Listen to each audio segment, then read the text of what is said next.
नमस्कार बच्चों। आज हम क्षितिज भाग 2 का पहला पाठ सूरदास पढ़ते हैं। पहले सूरदास का परिचय। सूरदास का हिंदी साहित्य में बहुत ऊंचा स्थान है। उनको हिंदी साहित्य का सूर्य कहा जाता है। भक्ति काल के कृष्ण भक्ति शाखा के ये प्रमुख कवि हैं। सूरदास का जन्म सन 1478 में माना जाता है।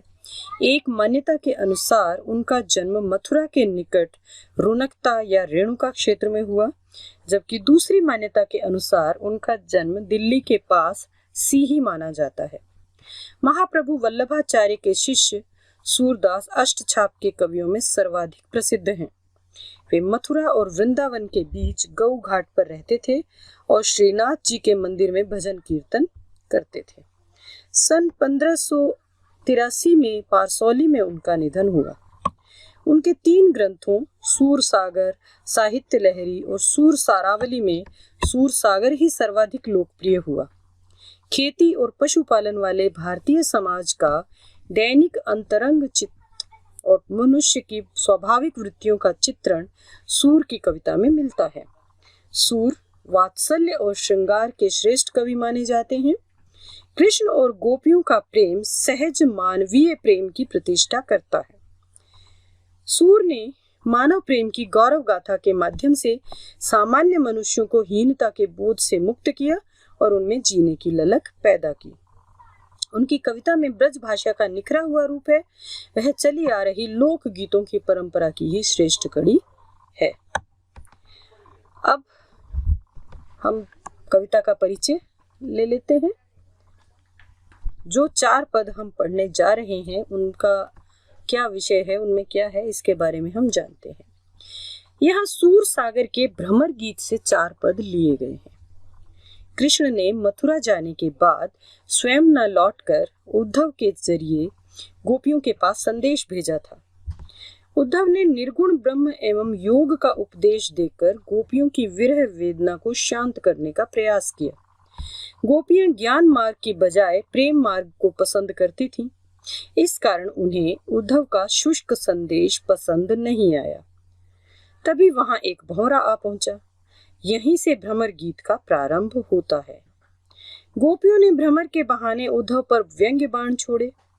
पहले पद में गोपियों की यह शिकायत वाजिब लगती है कि यदि उद्धव कभी स्नेह के धागे से बंधे होते तो वे विरह की वेदना को अनुभूत अवश्य कर पाते। दूसरे पद में गोपियों की यह स्वीकारोक्ति कि उनके मन की अभिलाषाएं मन में ही रह गईं, कृष्ण के प्रति उनके प्रेम की गहराई को अभिव्यक्त करती है। तीसरे पद में उद्धव की योग साधना को कड़वी ककड़ी जैसा बताकर अपने एकनिष्ठ प्रेम में दृढ़ विश्वास प्रकट करती हैं। चौथे पद में उद्धव को ताना मारती हैं कि कृष्ण ने अब राजनीति पढ़ ली है। अंत में गोपियों द्वारा उद्धव को राजधर्म, प्रजा का हित याद दिलाया जाना सूर की लोक धर्मिता को दर्शाता है। अब हम पहला पद पढ़ते हैं।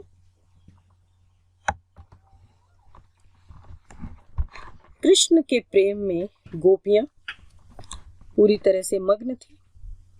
कृष्ण ब्रज छोड़कर द्वारिका चले गए, वहां के राजा हो गए। गोपियां उनके विरह में जल रही थीं, उनका इंतजार कर रही थी, लेकिन कृष्ण वापस नहीं आए।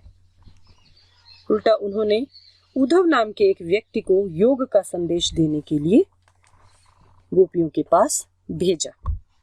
कहा यह जाता है कि उद्धव श्री कृष्ण को योग का संदेश देना चाहते थे, लेकिन कृष्ण ने जानबूझकर उन्हें गोपियों के पास भेजा कि मुझे योग के ज्ञान की आवश्यकता नहीं है उद्धव, तुम जाकर गोपियों को यह ज्ञान दो, क्योंकि वो मेरे विरह में वहां पर बहुत दुखी हैं।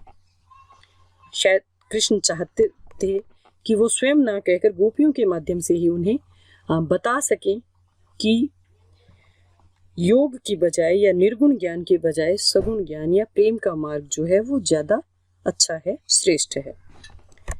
तो उद्धव ने आकर जब गोपियों से निर्गुण ब्रह्म का ज्ञान दिया, उनसे उन्हें योग का संदेश दिया, तो गोपियों ने उन्हें आड़े हाथों लिया।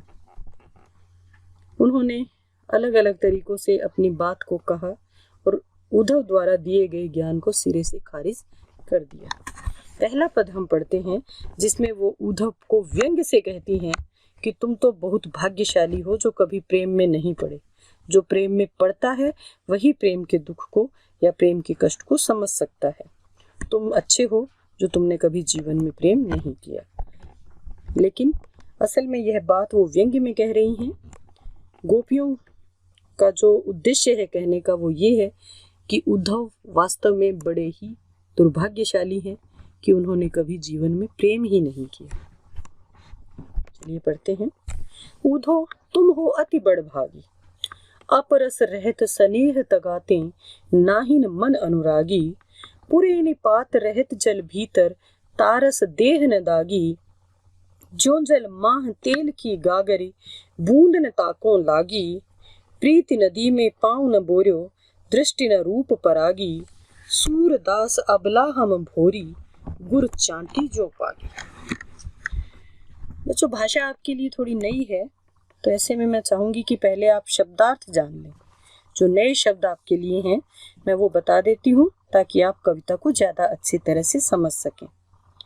बड़भागी, बड़भागी यानी बड़े भाग्य वाला, भाग्यशाली। अपरस, अपरस किसी चीज में लीन ना होना, किसी चीज में मग्न ना होना, विरक्त होना, अलिप्त होना। तगा, धागा या बंधन। नाहिन, नहीं। अनुरागी, प्रेम में डूबा हुआ। पुरइनिपात, कमल का पत्ता। दागी, धब्बा। ताको, उसको। प्रीति, प्रेम। बोर्यो, डुबोया। परागी, मुग्ध हुई या मोहित हुई। अबला, नारी, स्त्री। भोरी, भोली। गुर, गुड़। चांटी, चींटी। और पागी, पगी हुई, लिपटी हुई। गोपियां उद्धव पर व्यंग्य करते हुए कहती हैं कि हे उद्धव, तुम तो बड़े भाग्यवान हो, तुम हमेशा प्रेम रूपी बंधन से दूर रहे। तुमने कभी प्रेम के खिंचाव को, प्रेम के महत्व को जाना ही नहीं है। तुम्हारा मन कभी कृष्ण के प्रेम में डूबा नहीं है। उद्धव तुम हो अति बड़भागी, अपरस रहत स्नेह तगाते, नाहिन मन अनुरागी। तुम हमेशा स्नेह के बंधन से अलग रहे हो, दूर रहे हो। तुम्हारे मन में किसी भी प्रकार का कोई प्रेम नहीं है। पुरइनिपात रहत जल भीतर, जैसे कमल का पत्ता पानी के अंदर रहता है लेकिन अंदर रहकर भी वह जल के दाग धब्बों से बच जाता है, उसी प्रकार तुम भी प्रेम के सागर श्री कृष्ण के साथ रहकर भी उनके प्रेम से अछूते हो। जैसे जल के अंदर तेल की मटकी अगर डुबो दी जाए या डाल दी जाए तब भी उसके ऊपर एक बूंद पानी की टिकती नहीं है, उसी प्रकार से तुम भी कृष्ण के साथ रहकर भी उनके प्रेम से बिल्कुल प्रभावित नहीं हुए हो। तुमने कभी प्रीति नदी में पाँव न बोर्यो, तुमने कभी प्रीत रूपी नदी में पाँव डुबोकर देखा नहीं है, ना ही तुम्हारी जो दृष्टि है उसने कभी किसी रूप पर मुग्ध होकर देखा है, इसलिए तुम इस बात को नहीं समझ सकते। सूरदास जी कहते हैं कि गोपियां कहती हैं कि अबला हम भोरी, हम तो भोली भाली अबलाएं हैं, भोली भाली स्त्रियां हैं, हम तो श्री कृष्ण के प्रेम में उसी प्रकार चिपकी हुई हैं जैसे चींटी गुड़ के साथ चिपक जाती है। अब बच्चों, इससे संबंधित कुछ प्रश्न हैं जो मैं आपसे पूछती हूँ, आप उनके उत्तर लिखेंगे। गोपियां किसे बड़भागी कहती हैं और क्यों? अपरस रहत स्नेह तगाते का क्या आशय है? तीसरा, पुरइनिपात और तेल की गागर के उदाहरण क्यों दिए गए हैं? चौथा, प्रीति नदी क्या है, इसमें किसने पैर नहीं डुबोए? और पांचवा, इस काव्यांश में किस भाषा का प्रयोग हुआ है? बेटा, इन प्रश्नों को तुम समझोगे और इनके उत्तर लिखोगे। अब हम दूसरा पद लेते हैं। दूसरा पद है, मन की मन ही मांझ रही, कहिए जाई कौन पे ऊधो, नाही परत कही। अवधि आधार आस आवन की, तन मन बिथा सही। अब इन जोग संदेशनि सुन सुनी, बिरहनि बिरह दही। चाहती हुती गुहार जितहि ते, उतते धार बही। सूरदास अब धीर धरहि क्यों, मर जादा न लही। इस पद में गोपियां अपने मन की व्यथा उद्धव से कहती हैं। पहले नवीन जो शब्द आए हैं उनके बारे में जान लेते हैं। मांझ मन में या अंदर, आधार आधार, आस आशा, बिथा व्यथा या दुख, जोग योग, बिरह बिरह का अर्थ है बिछुड़ना या वियोग होना। दही दही शब्द दहन से बना हुआ है बच्चों, जलना, जली हुई। हुती थी। गुहार गुहार होता है रक्षा के लिए किसी को पुकारना। जितहि ते जहां से, उतते वहां से। धीर धैर्य, धरही धारण करें, मर्यादा मर्यादा। गोपियां उद्धव से कहती हैं कि उद्धव अब क्या कहें, कृष्ण हम लोगों को आशा बंधाकर चले गए, हमें आश्वासन देकर चले गए कि वो एक दिन लौटकर आएंगे। हमारे तो मन की सब बातें मन के अंदर ही रह गई। हमारी मन की जो भावनाएं थी, जो कृष्ण के प्रति हमारा प्रेम था, वो हमारे मन में ही रह गया। कहिए जाई कौन पे उधो, नाही परत कही। हे उद्धव, हम किससे जाकर अपने मन की ये व्यथा कहें, हम अपने मन की बात कहें, हमसे कही नहीं जाती। अवधि आधार आस आवन की, समय के साथ, समय के आधार पर उनके आने की आशा जो लगी हुई थी, उसी के आधार पर हमने अपने तन और मन की व्यथा को सहन किया था। अब इन जोग संदेशनि सुनी सुनी, बिरहनि बिरह दही। लेकिन अब इन योग के संदेशों को सुन सुनकर हमारी जो विरह की अग्नि थी वो और अधिक जलने लगी है। हमारी विरह की अग्नि और भड़क गई है। चाहती हुती गुहार जितहि ते, जहां पर हमें अपनी रक्षा के लिए पुकार करनी थी, वहां से तो ये उल्टी धारा यानी योग की धारा बहने लगी है। सूरदास जी कहते हैं कि गोपियां उद्धव से कह रही हैं कि अब हम भी क्यों धैर्य धारण करें, जब कृष्ण ने ही हमारे प्रेम की मर्यादा नहीं रखी, तो फिर अब हम भी धीरज धारण नहीं कर सकते, अब हम और धैर्य धारण नहीं कर सकते। बच्चों, इसका काव्य सौंदर्य भी देख लेते हैं साथ साथ। इसमें मन की मन ही मांझ रही, म की आवृत्ति के कारण इसमें अनुप्रास है। अवधि आधार आस आवन की, इसमें भी अनुप्रास अलंकार है।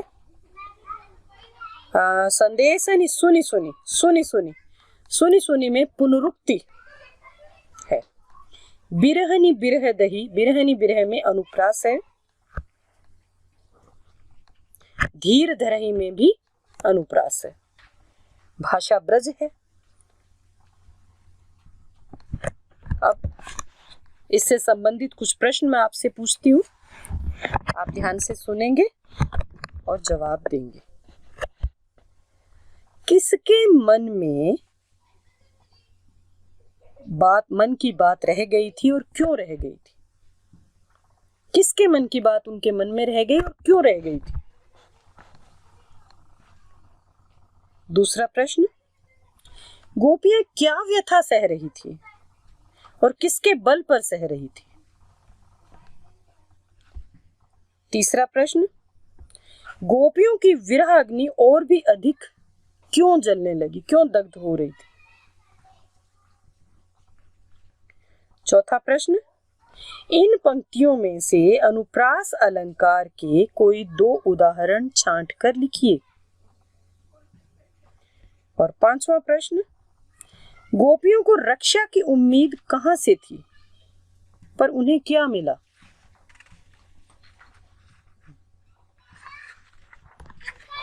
बच्चों, आप इन प्रश्नों को ध्यान से सुनेंगे और फिर इनके उत्तर अपनी कॉपी में लिखेंगे। अभी मैं तीसरा पद पढ़ रही हूं।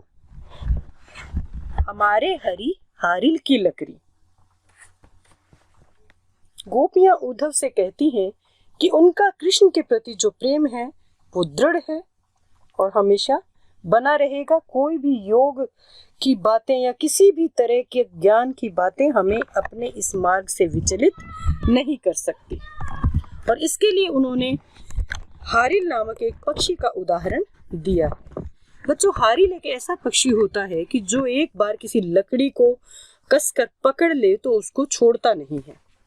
गोपियां भी कहती हैं कि उनके लिए श्री कृष्ण का प्रेम हारिल की लकड़ी की तरह ही है और वो उसे किसी भी हाल में छोड़ नहीं सकते। हमारे हरि हारिल की लकड़ी। मन क्रम वचन नंद नंदन और यह दृढ़ करी पकड़ी, जागत सोवत स्वप्न दिवस निसी कान कान जकरी, सुनत जोग लागत है ऐसो ज्यों करुई ककरी, सू तो व्याधि हमको ले आए देखी सुनी न करी, यह तो सूर तिनहि ले सौंपो जिनके मन चकरी। पहले बेटा इसके शब्दार्थ देख लेते हैं। हरि श्री कृष्ण, हारिल एक पक्षी जो लकड़ी को थामे रखता है दृढ़ता के साथ, लकड़ी लकड़ी, क्रम कर्म, नंद नंदन, नंदन कहते हैं बच्चों पुत्र को, नंद का पुत्र यानी श्री कृष्ण, उर हृदय, पकड़ी पकड़ी, निसी रात, कान्ह कान्ह कान्हा कान्हा, कन्हैया कन्हैया कृष्ण के लिए कहा गया, जकरी रटती रहती है, करुई कड़वी, व्याधि रोग या पीड़ा पहुंचाने वाली वस्तु, तिनही उनको, मन चकरी मन में चक्कर या दुविधा बनी रहती है। चलिए पढ़ते हैं हम। हमारे हरि हारिल की लकड़ी। गोपियां उद्धव से कहती हैं कि हे उद्धव, हमारे लिए कृष्ण का प्रेम हारिल की लकड़ी के समान है। हमने अपने मन कर्म वचन सब से नंद के पुत्र यानी श्री कृष्ण को अपने हृदय में बहुत दृढ़ता के साथ पकड़कर रखा हुआ है। जागते सोते स्वप्न में दिन में रात में हर समय हम कान्हा कान्हा की ही रट लगाए हुए हैं। सुनत जोग लागत है ऐसो ज्यों कड़वी ककड़ी। योग की बात सुनकर हमें ऐसा लगता है मानो कड़वी ककड़ी खा ली हो। सू तो व्याधि हमको ले आए देखी सुनी न करी। आप तो हमारे लिए ऐसी व्याधि ऐसा रोग ले आए हो जो हमने ना देखा है ना सुना है ना किया है। यह तो सूर तिनहि ले सौंपो जिनके मन चकरी। गोपियां उद्धव से कहती हैं कि उद्धव, हमें इस ज्ञान की आवश्यकता नहीं है। हमारा मन तो पूरी तरह से पूरी दृढ़ता के साथ कृष्ण के प्रेम में ही लगा हुआ है।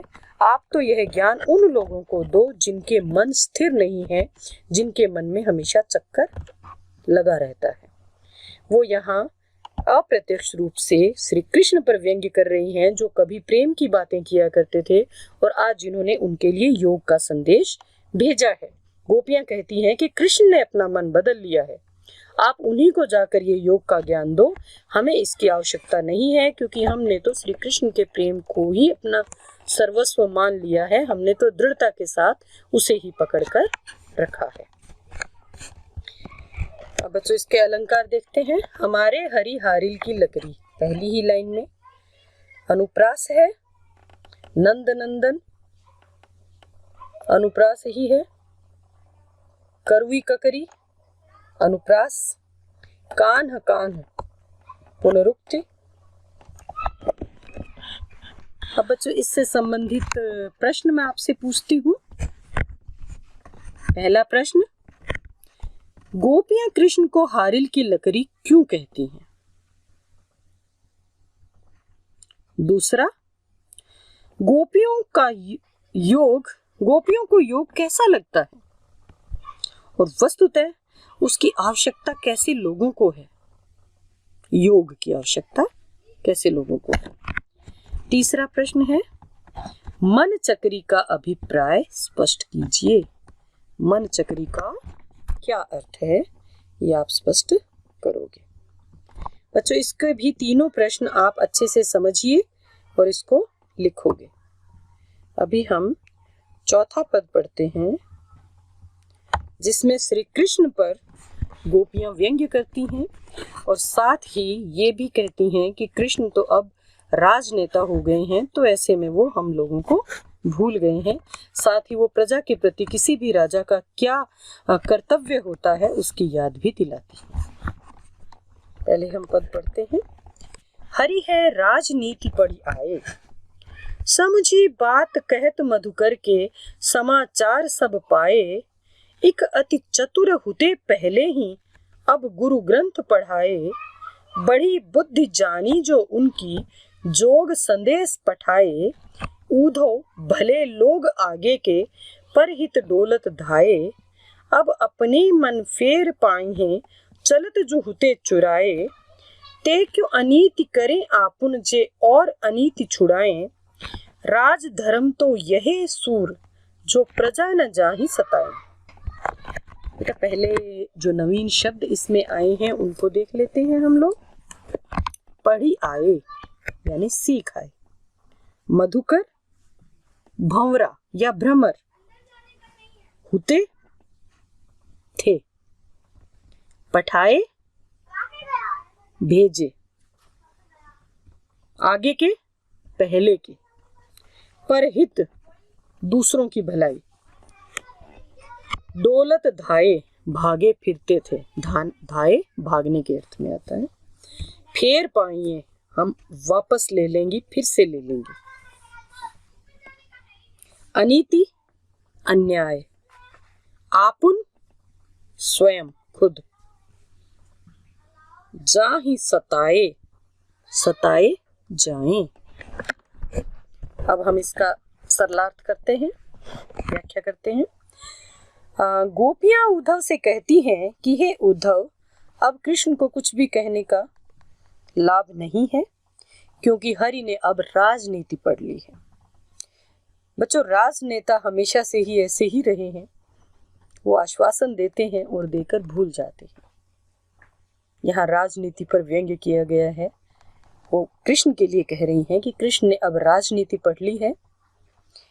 ये सारी बातें हम तो मधुकर पहले ही समझ गए थे कि कुछ संशय की बात है, हमें सारे समाचार पहले से मिल गए। समझी बात कहत मधुकर के, हे मधुकर तुम्हारे कहने से ही हम सारी बात समझ गए थे, हम सारे समाचार जान गए थे कि कृष्ण अब कैसे हो गए हैं। एक अति चतुर हुते पहले ही, अब गुरु ग्रंथ पढ़ाए। एक तो पहले से ही कृष्ण इतने चतुर थे, इतने चालाक थे, और अब तो उन्होंने राजनीति के गुरु ग्रंथ, गुरु यानी बड़ा है ना, राजनीति का बड़ा ग्रंथ उन्होंने पढ़ लिया है। बड़ी बुद्धि जानी जो उनकी, जोग संदेश पठाए। और ये गुरु ग्रंथ पढ़ने से जो उनकी बुद्धि बढ़ी, तो अब उसी वजह से उन्होंने हमारे लिए योग का संदेश भेजा है।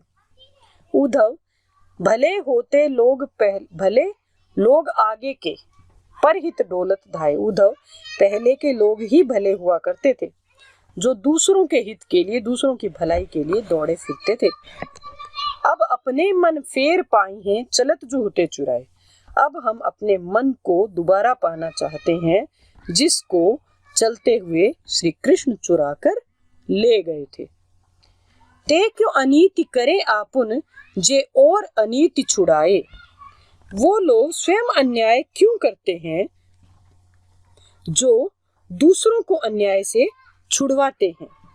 सूरदास जी कहते हैं कि राजा का धर्म तो यही है, या राजधर्म तो यही है कि लोग अपनी प्रजा को सताएं नहीं, लेकिन यहाँ उल्टा है। कृष्ण हमें सता रहे हैं, जबकि यह सही बात नहीं है। बच्चों, अब हम इसमें भी देखते हैं, प्रश्न मैं इसके आपको बताती हूँ, आप ध्यान से उनको सुनिए और फिर उनके उत्तर देने की कोशिश करें।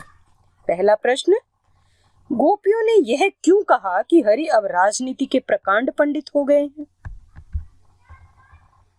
दूसरा प्रश्न, गोपियों को ऐसा क्यों लगता है कि वे अब अपना मन वापस पा सकती हैं? तीसरा प्रश्न, प्राचीन राजाओं को भला बताकर गोपियां क्या बताना चाहती हैं? चौथा प्रश्न, गोपियों ने सच्चे राजधर्म को कैसे परिभाषित किया है? गोपियों के अनुसार सच्चा राजधर्म क्या है? और पांचवा प्रश्न, ते क्यों अनीति करे आपुन जे और अनीति छुड़ाएं? इसमें क्या व्यंग्य है? गोपियां क्या कहना चाह रही हैं?